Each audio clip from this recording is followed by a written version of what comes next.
So at the same time, BoJack Horseman is both cartoonishly absurdist and staggeringly realistic. The jokes have jokes, and the characters have trauma.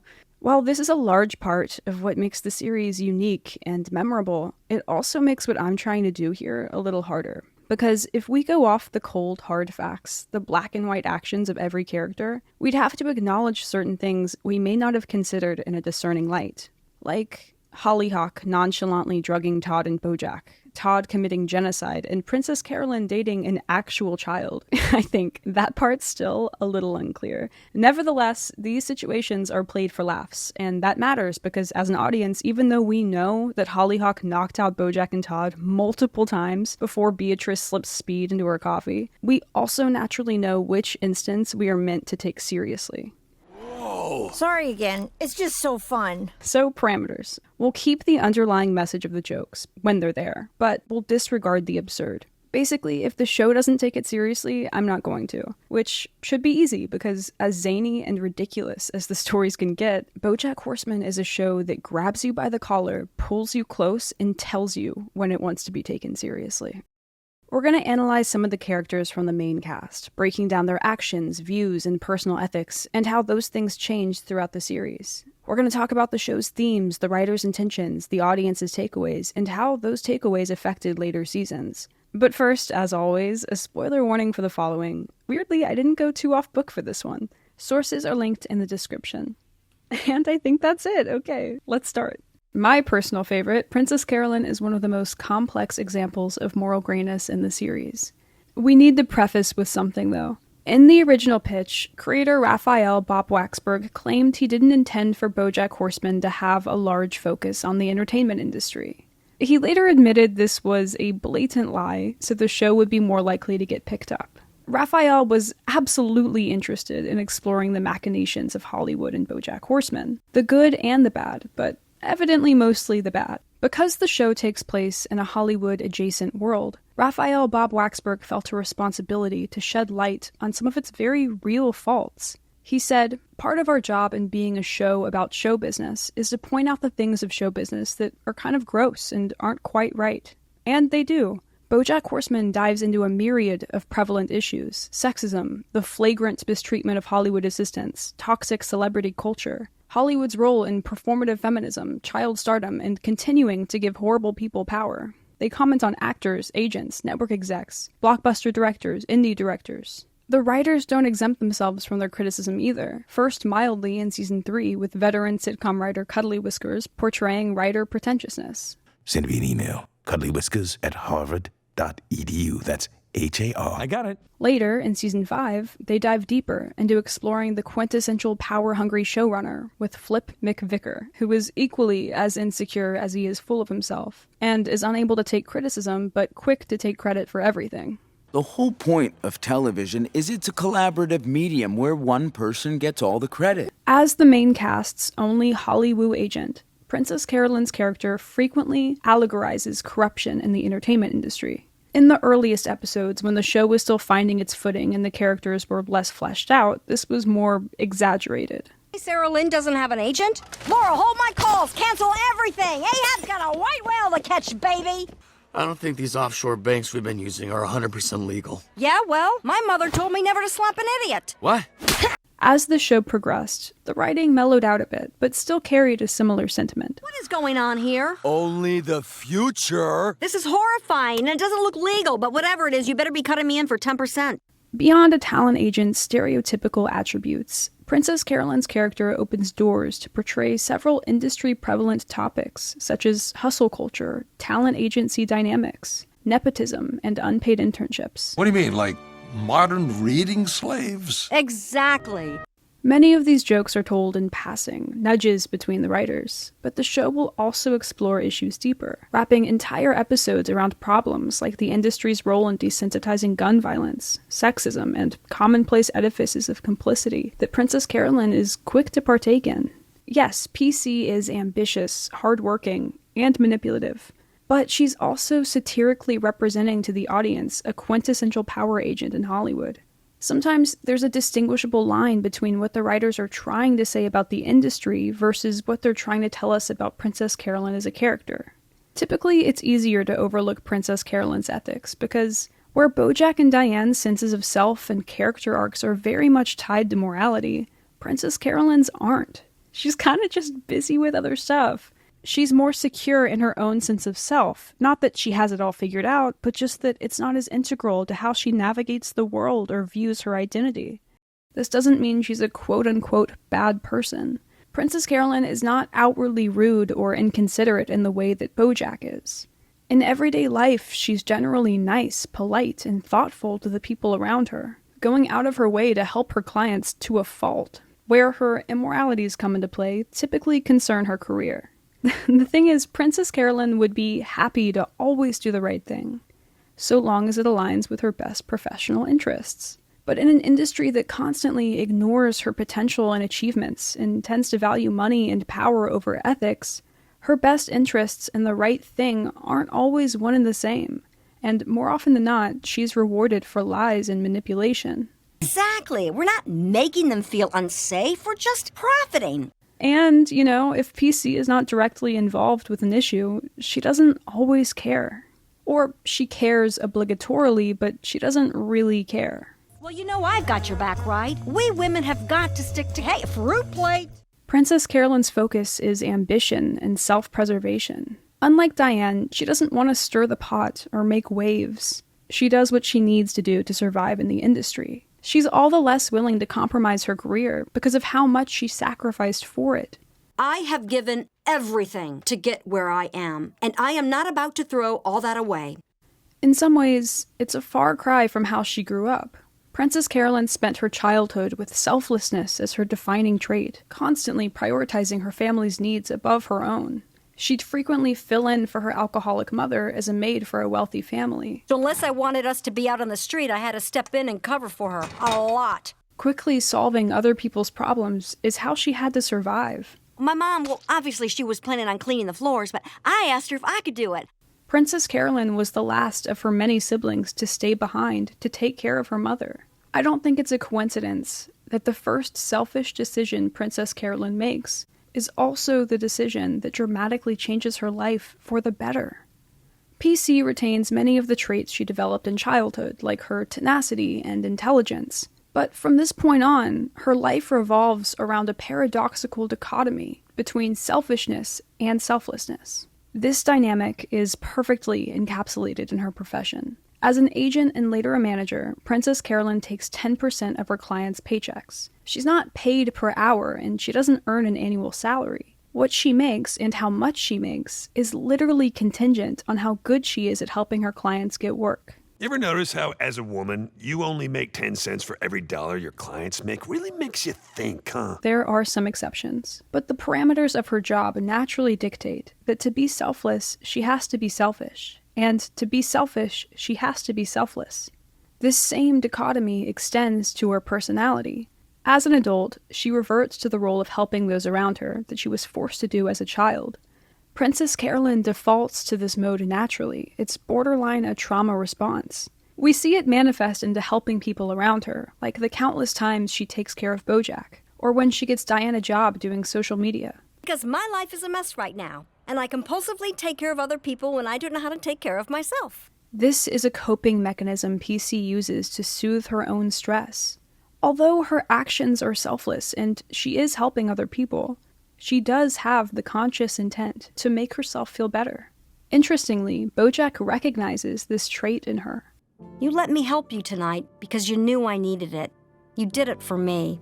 Of course, that opens up the debate of psychological egoism versus altruism. If a person does a good deed for another person, but also benefits from it themselves, is their action inherently selfish? Psychological egoism says yes. Altruism says no. The show actually touches on this exact philosophy in The View from Halfway Down, with the characters, at least through BoJack's subconscious lens, having varying opinions. If you got pleasure, it wasn't selfless, and it's only good if it's selfless. I helped people. Who cares if it made me feel good too? Nevertheless, Princess Carolyn cares deeply about the people close to her. She tolerates BoJack's flighty mistreatment of her for years, helping him even when he's manipulative and dismissive of her. Now, why don't you leave this to the grown-ups? If somebody needs coffee, I'll give you a ring. Okay. Best of luck.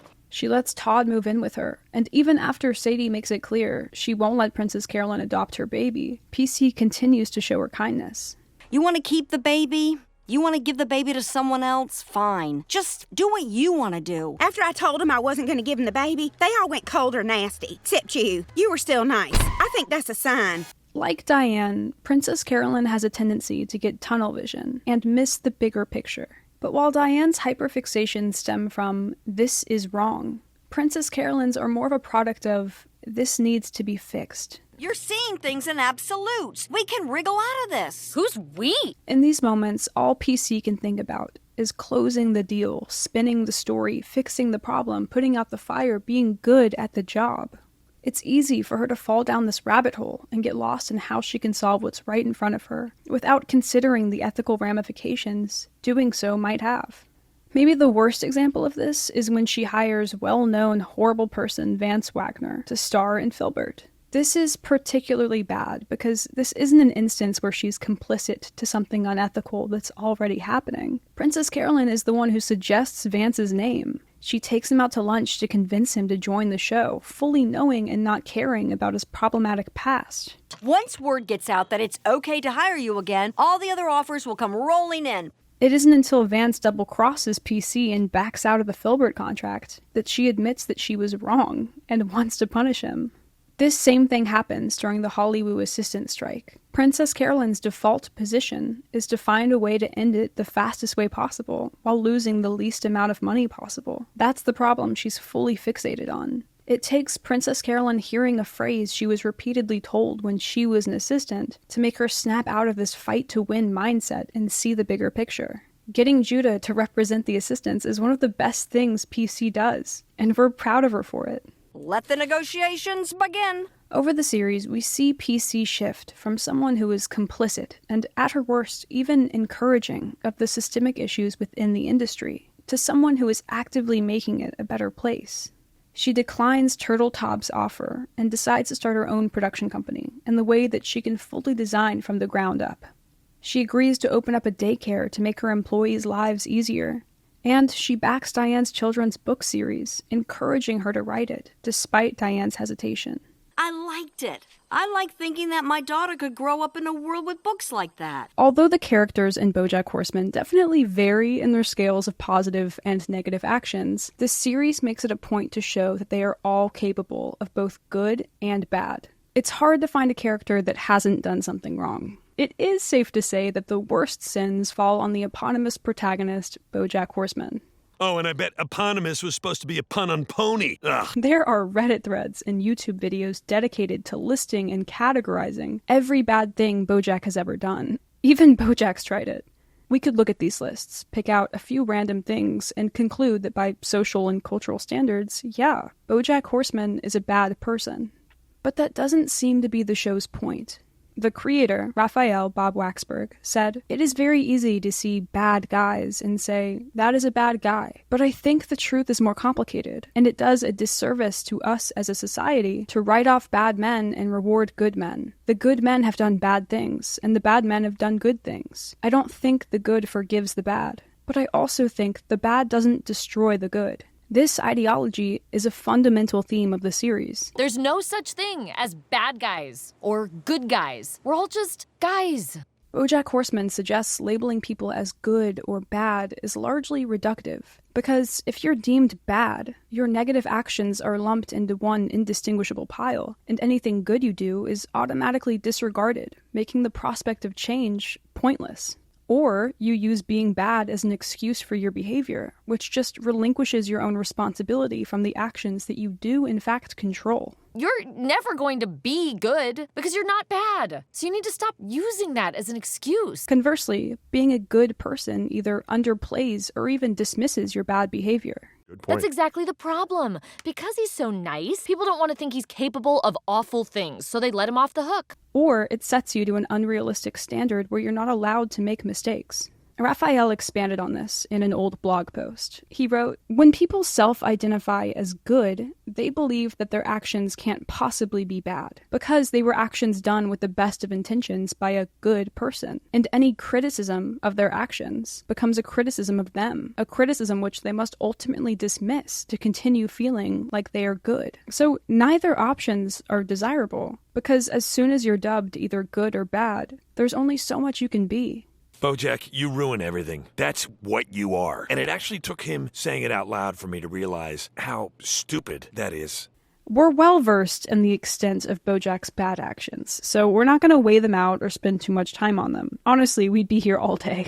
And BoJack explicitly breaks down the why of his actions in Season 6, so we're not going to fixate too much on the psychology surrounding those actions. What I'm more interested in exploring in relation to the morality of BoJack's character is his impact on the audience, and the subsequent conversations going on behind the scenes.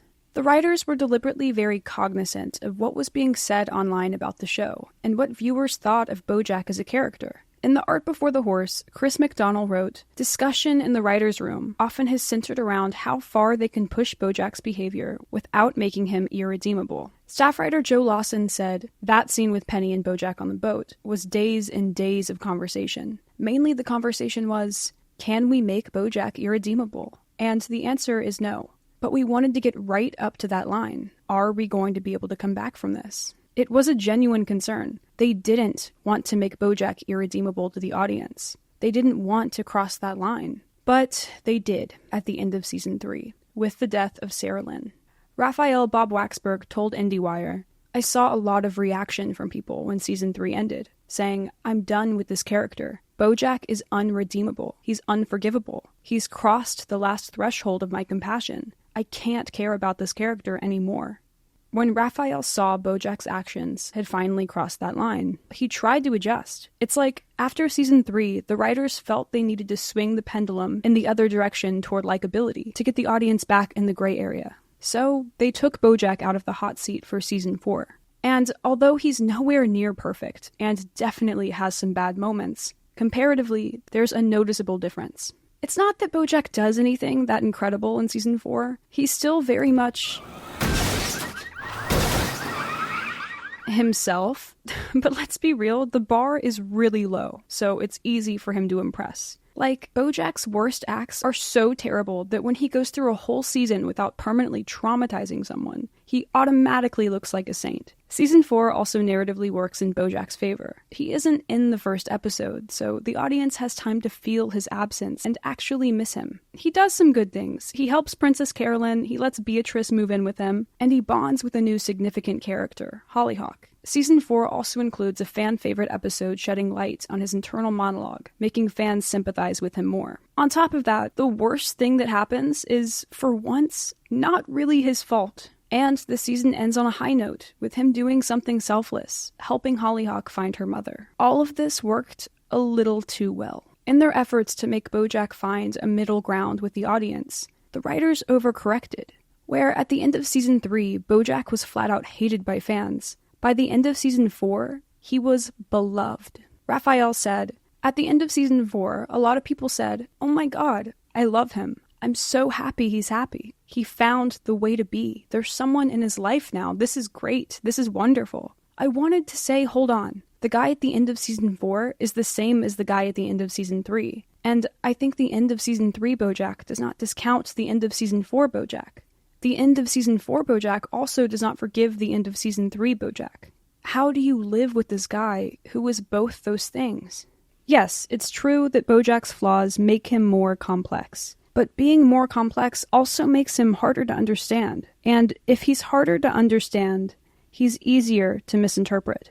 The inevitable reality is, the more fleshed out BoJack becomes, the more likely people are to defend, rationalize, or justify his actions. In a Gothamist interview, when asked if he worried about certain audience members romanticizing BoJack, Raphael said, "Yes, I do worry about that. I think there's only so much that I can do to prevent that, without being completely didactic and naked. But I am doing what I can because I do think it's important to kind of keep reminding the audience that BoJack is a cautionary tale, not a role model. And as much as we want you to care about him or empathize with him, you don't want to be him. And if you see parts of yourself in him, or parts of him in yourself, that is something to be concerned about, not comforted by. Although sometimes, not always, I will say, there are ways in which it is okay to be comforted by him. And that's what makes it a sticky, difficult thing, is that I also want our audience to feel comforted, and feel like it's okay to be depressed, or it's okay to have these self-hating feelings, or it's okay to come from a broken home. I think the way that BoJack reacts to this stuff is not always okay. I think that's an important distinction to make. So it's tricky, because the writers of the show do want us to feel empathy for BoJack, but that's a slippery slope. And despite their attempts to counteract misinterpretation, some of these gray areas are baked into the structure of the show. Already, we're intrinsically conditioned to root for the protagonist. And sometimes it's easy to forget, but BoJack Horseman is a comedy. With that territory comes lighthearted jokes that lean into BoJack's alcoholism and addiction issues in a way not dissimilar to kitschy wine mom merch.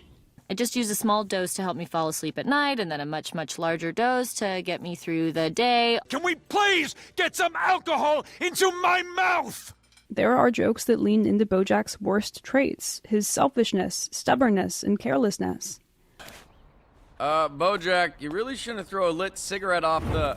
Fine, I'll call 911. I don't want the muffins. I was just looking at them. But I gotta say, if you put muffins down, they're not your muffins. These jokes are often played in a similar vein as Larry David in Curb Your Enthusiasm. Endearing in their bluntness, relatable in sentiment more than execution. That thing where you make a big deal over nothing and everyone laughs at you, but also at the same time we relate because you're saying all the things polite society won't. BoJack Horseman offers up these little bits of comedic hedonism in more episodes than not, but offsets their toxicity by also showing the audience that BoJack's actions ultimately have very real and very permanent consequences. Still, there are people who fixate on the humor and ignore the underlying messages. There are fans who view flashbacks of BoJack's neglectful childhood, not as reasons for his adult behavior, but as excuses for it. There are people who equate BoJack's sadness and regret for his actions to earning exoneration of them.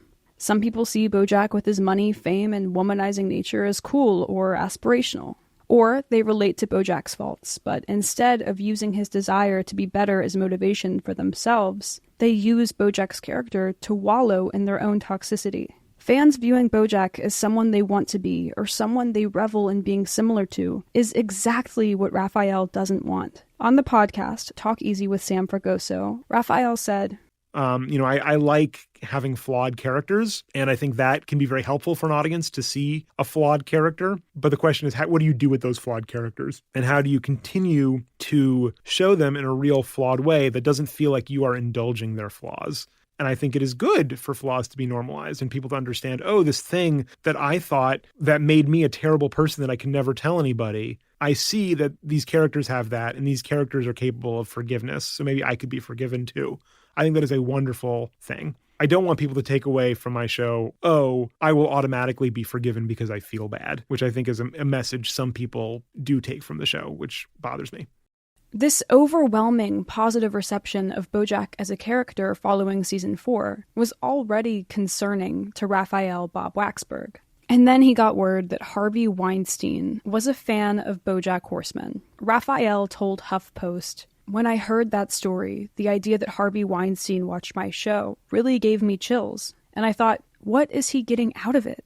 Does he watch it and go, yeah, that's right, that's the way to be? Us Hollywood guys, we're trouble. What are you going to do with us?" These instances, along with the rise of the Me Too movement, were strong influences on the writing and direction of where the show would go next. And where they ended up going is kind of ingenious. In Season 5, BoJack takes on the role of Detective John Philbert, the lead in a new dark detective drama show. Working within this series allowed the BoJack writers space to stretch out one of their familiar strengths, commenting on the entertainment industry, to explore a facet they hadn't yet examined, one that, not so coincidentally, paralleled their own. Many fans have speculated what TV show Philbert is specifically based on, and there has been some confirmation that True Detective was an inspiration, with a similar intro and mystery format. But Raphael has made it clear that Philbert is more of a catch-all than one singular series, a coalescence of shows that contain a, quote, unexamined male anti-hero. Though Philbert serves another purpose. While the BoJack writers play with genre-relevant tropes, they also use this fictional protagonist, John Philbert, to represent BoJack. As a character, yeah, but also as the audience sees him. They don't hold back either. The writers firmly establish the parallel between Philbert and BoJack right out of the gate at the start of season 5. Both characters share similar names, and both shows are named after them. Philbert's house doesn't just look like BoJack's house, they verbally acknowledge the similarity, twice. BoJack and Philbert are essentially sleeping with the same person. BoJack hates Philbert for the same reasons he hates himself. The episode begins with a party at Philbert's and ends with a party at BoJack's. From the get-go, it's very consciously not subtle, and that's kind of the point. It's not about you, you know? It's Philbert. Yeah, right. Yeah, you get it.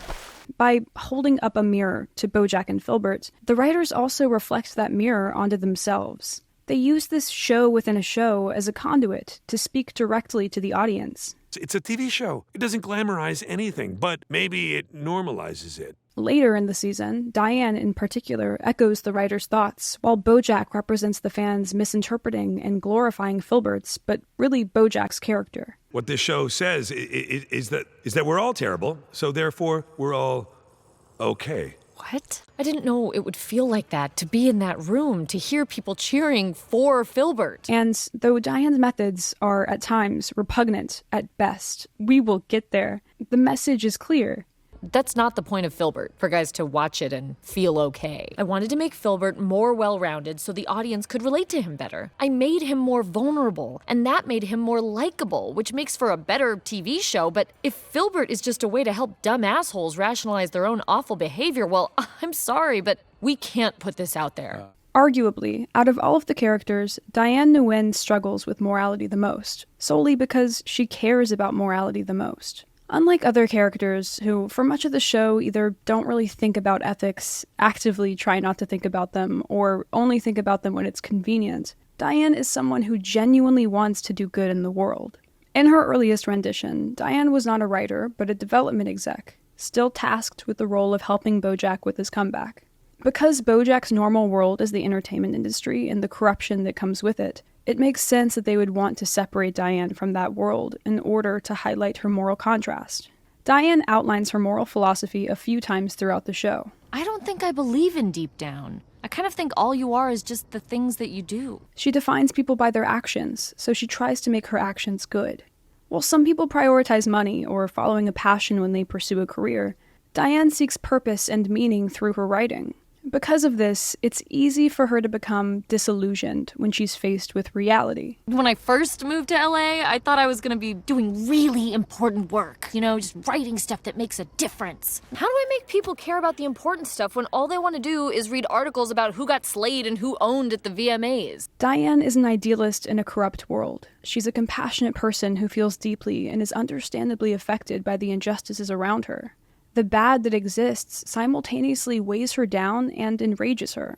We're doing feminism. It's supposed to be fun. This isn't fun for me. But where most people can vaguely accept or ignore the injustices in the world and continue on in their day, Diane can't. She's impulsive and highly reactive, and sometimes I really respect her for it. Like, in Hank After Dark, while on a book tour with BoJack, Diane offhandedly references allegations against beloved late-night host Hank Hippopopoulos. The public backlash is instantaneous, but Diane stands her ground. She bravely defends the victims, women she doesn't even personally know, and continues to, even after being ruthlessly defamed by the media and receiving literal death threats from people who know where she lives. But as intelligent and well-informed as she is, Diane has a tendency to get caught in the details and only focus on what's right in front of her. When this happens, she's often unable to take a step back, separate her feelings or thoughts from a situation, and see the bigger picture. We see this over and over again throughout the series. Like when she accidentally tweets on pop star Sextina Aquafina's Twitter,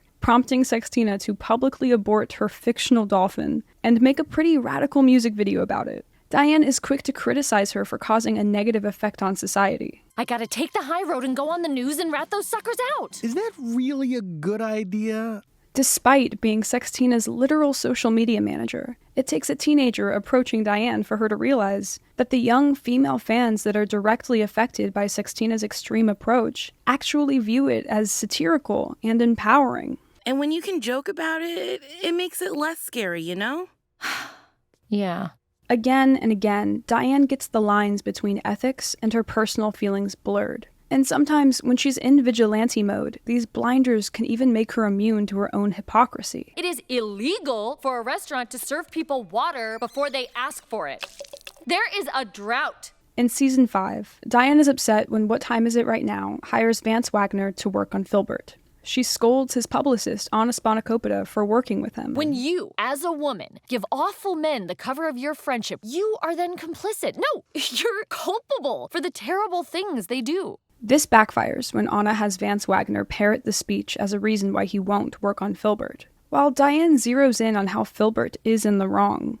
The truth is that she is too. Diane is arguably BoJack's closest friend. Even though she doesn't initially know everything that we know, she wasn't with us in New Mexico with Penny or the planetarium with Sarah Lynn, Diane still knows who BoJack is, and she still supports him despite it. Beyond their friendship, Diane is largely responsible for BoJack's comeback. Way back in season 1, when Diane was his memoirist, she leaked the first few chapters of One Trick Pony because she knew the public reception would be positive. She knew exactly who BoJack was, and she believed the book would make him liked and culturally relevant again, and she fought for it to happen. And it did. Yes, end of the day, BoJack's actions are his actions, and no one else is responsible for them.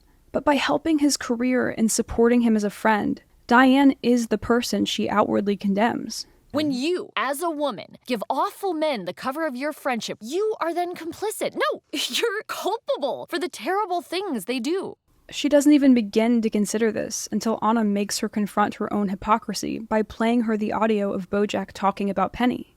The worst instance of Diane's hypocrisy happens after she hears BoJack's tape, and it might be the most unethical thing Diane does in the entire show. After listening to the tape, and after BoJack tells her they're the same, Diane takes over Flip's script and writes a scene with Philbert that parallels what happened in New Mexico. They're so behind schedule that they have to use cue cards. But for Diane, it's also a way to intentionally catch BoJack off guard. On a cinematic level, it's an incredible scene that really pulls you in, and the tension is only heightened by the rush production is in to get the scene done. You can feel BoJack's confusion and shock as he starts to realize that he's seen this film before, and he didn't like the ending. But if we were to approach this scene purely from an ethical stance, Diane's actions are, well, they're horrible. Diane is smart enough to surmise that the girl from the tape is BoJack's old friend Charlotte's daughter, and even that BoJack went to Penny's college on his bender with Sarah Lynn. But despite having all of that information, she somehow doesn't stop to consider the impact this scene airing would have on Penny. Diane's not thinking about the actual victim in the situation, and how she might feel if she just casually walked into a room and saw the scene playing on a TV, which, by the way, is incredibly plausible. Philbert is a popular show in this world. BoJack the show also establishes that Penny's family watches Birthday Dad.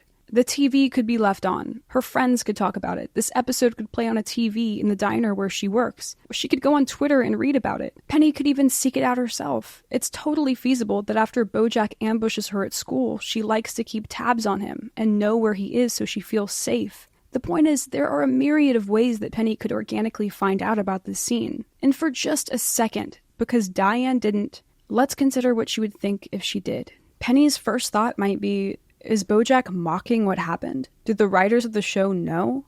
Is it supposed to be some kind of sick joke at her expense?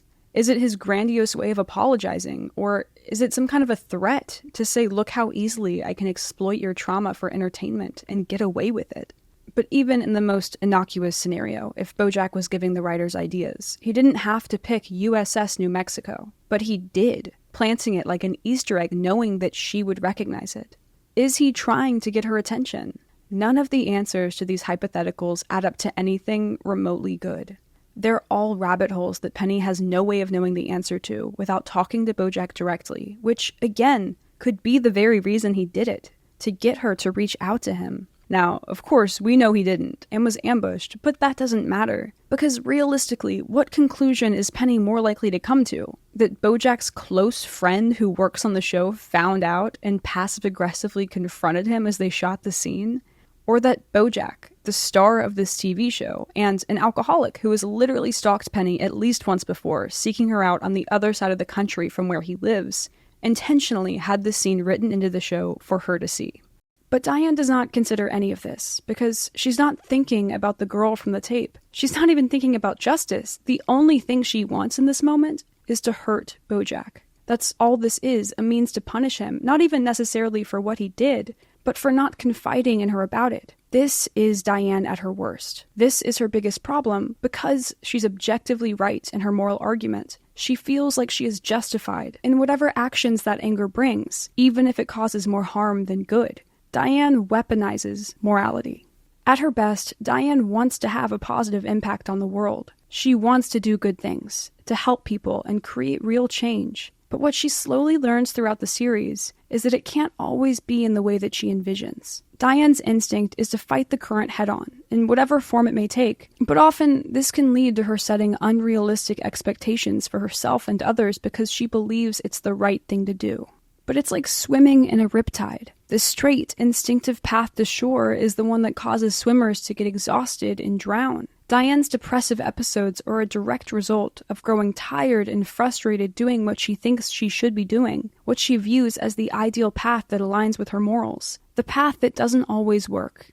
But the best path isn't always the most obvious, and failure on one route doesn't mean you can't get to where you want to be on another. This is a lesson that Diane learns throughout the show. Just because you only see one way to go doesn't mean there aren't other directions that lead to the same, or even a better place. Because Diane doesn't have to travel to war-torn Cordovia to be able to directly help people. She doesn't need to work at the New Yorker to write articles that start important conversations, and she doesn't have to create a memoir on damage for her writing to help people deal with their own. The most fulfilled version of Diane we see is when she lets herself take a path she typically wouldn't. It's for here. Is this your way of asking me to move to Chicago? Couldn't ask you to do that. I wouldn't ask you to ask. If Sonny's going to Houston, then we're going. I'd feel better if you just tried the medication your doctor prescribed. Well, I'd feel worse. I don't want to write a middle-grade fiction detective series. I decided that one day I would write something that would make little girls like me feel less alone. And if I can't write that book... Then maybe write this other book. Good luck with your braces. I think they look cool. Maybe this book does that too. Yeah? Yeah, no, I get it. It's just parts of it felt real, you know? BoJack, I can't wait for you to be better. I need you in my life.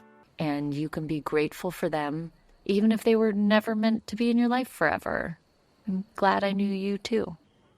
In so many ways, BoJack Horseman is responsible and conscientious in a way that other shows just aren't. And that is largely because of Raphael Bob-Waksberg and his belief that television affects people. He believes that TV has the power to influence and change how people think. Look, this is a complicated and polarizing topic. How media directly influences people is not an easy thing to measure, and it's something I go back and forth on all the time. Yeah, it's one thing if a show or film is marketed to children. That's much more clear-cut. I've talked about that before. But when a TV show or a film is made for adults, it's murkier. And I don't mean if you watch Hannibal, you're gonna want to barbecue somebody. But okay, in a HuffPost interview, Raphael discussed how proud he feels when fans tell him BoJack helped them understand their emotions or feel validated from the show's representation of asexuality. He then added, but if I'm going to feel good about those stories, it's disingenuous to say I have the power to affect people in a good way, but how dare you accuse me of affecting people in a bad way?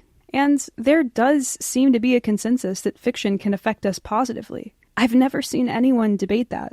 But when it's proposed that fiction can also affect us negatively, people are quick to disagree. Raphael addressed his perspective on the podcast Talk Easy with Sam Fragoso. And something I wrestle with on the show a lot too is how aware are we when we watch something? Is there enough distance? I am a very susceptible individual of the art that I consume. And I think a lot of these conversations are difficult to have because not everybody is the same, right? I think some people can quite effectively consume art and not be affected by it in that way. And then someone else says, well, this is really influencing people. And they go, what are you talking about? I don't understand that because that is not a feeling that I have when watching it.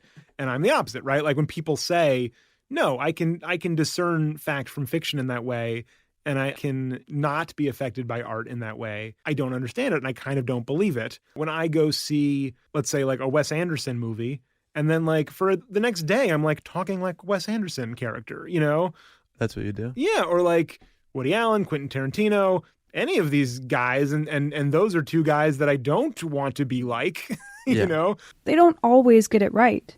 Despite the show's strong messaging against putting people in good or bad boxes, we are clearly meant to view Vance Wagner as a bad person. Raphael recognizes this double standard. He told HuffPost, as we were breaking down the story about Vance Wagner, we started to think, well, how is BoJack different from this? Are we hypocrites if we constantly want our audience to feel bad for BoJack while also saying what a terrible thing it is that our industry forgives guys like Vance Wagner? And that is honestly very self-aware and valid criticism of themselves. I hate to compare levels of wrongdoings, but if we look purely at the characters' actions, are Vance and BoJack really so different? They've both driven while intoxicated. They've both abused their celebrity status. They've both hurt women. They've both victimized themselves. And, to certain extents, they've both been involved with underage girls. What makes it different for Raphael, and consequently Diane and the audience, is that Vance Wagner represents a public figure that Raphael and the writers don't personally know, supposedly Mel Gibson. Raphael has implied that he considers the act of forgiveness of public figures to be different from the forgiveness of people that you personally know. But even though BoJack is technically a public figure too, he's not treated with that same distance. There is a subjectivity of closeness that we don't have with Vance. And again, we're conditioned to root for the protagonist, with the character we spend the most time with.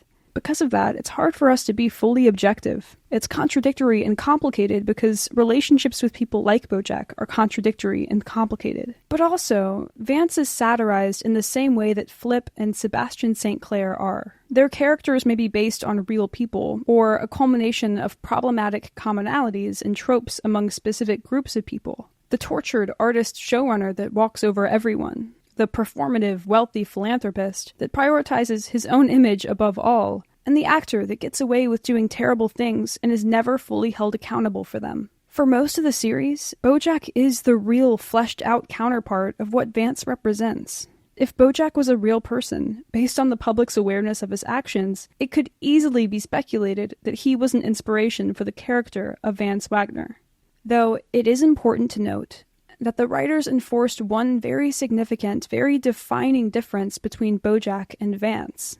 Unlike Vance, BoJack recognizes and cares that his actions are morally wrong, and he genuinely wants to become a better person. This distinction is vital to the show's theme. It's what keeps BoJack from straying into narcissism. It's what keeps the tone's undercurrent optimistic, this never-ending possibility of change.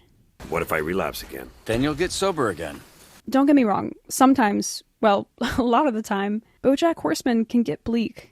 It's kind of an ongoing joke in the fandom, poking fun at like, hey, who knew this comedy about a cartoon talking horse would be the darkest show you've ever watched? And that definitely has merit. But Raphael always saw his show as ultimately hopeful. When I think of the most feel-good parts of the series, my mind goes to scenes that give us hope for BoJack's change. His smile knowing he's reconnecting with Hollyhock. The montage in rehab when we see him put effort into recovery. When he finds community at the church service reenactment, symbolically letting go of his internalized hatred of horses. The emotional fulfillment he experiences teaching kids acting at Wesleyan. These moments are profound because despite everything BoJack has done, we still want him to get better. Raphael said, I would like to see BoJack find some sort of peace. I don't know if happiness is the right word. I don't know if he deserves that. But I would like to think even a soul as lost as BoJack can somehow crawl his way toward redemption. When Netflix releases a new season of a series on their platform, they'll often wait to see initial popularity and audience feedback before weighing out their slate and deciding whether to renew the show for another season or cancel it altogether. This is notoriously the case for animated shows, whose contracts are usually only for one season at a time and whose plugs Netflix are more likely to pull because they have less broad appeal. Even though BoJack Horseman was Netflix's first animated original series produced in-house, that didn't exempt it from potentially being canceled. It wasn't until the beginning of season 6 that Raphael Bob-Waksberg was told it was going to be the last season. Before that point, the writers had no way of knowing if the season they were working on would be their last. So these season finale moments, they're incredibly significant because each one had the possibility of being the end of the series as a whole. And they had to be written with that in mind. And no matter how horrible BoJack's actions were in that season, no matter how hopeless any chance for his redemption seemed, every time the writers were faced with choosing one final message to leave the audience with, they made sure that message was the same. Thanks, man. You're like my hero. Really? Huh. It gets easier. Huh? Every day it gets a little easier. But you gotta do it every day. That's the hard part. But I've never had a brother. Hello, I am BoJack Horseman, and I am here because I need help. Life's a bitch and then you die, right? Sometimes. Sometimes life's a bitch and then you keep living. Well, I guess that's it. If you liked this video, please subscribe and hit the bell so you're notified the next time I emerge from my crypt. If you have more of a BoJack itch to scratch, you're in luck because there are like a bajillion more video essays on YouTube on so many different characters and topics. Honestly, I steer clear of other creators' videos on the same subject I'm working on or about to work on because I'm scared I'll accidentally subconsciously sponge their ideas into my own work. But I do remember really loving this video by Johnny Two Cellos. In it, he analyzes how the sitcom paradigm from Horse and Around is mirrored onto one of my favorite episodes, but with much darker results. It's really good, highly recommend it. Thanks for watching.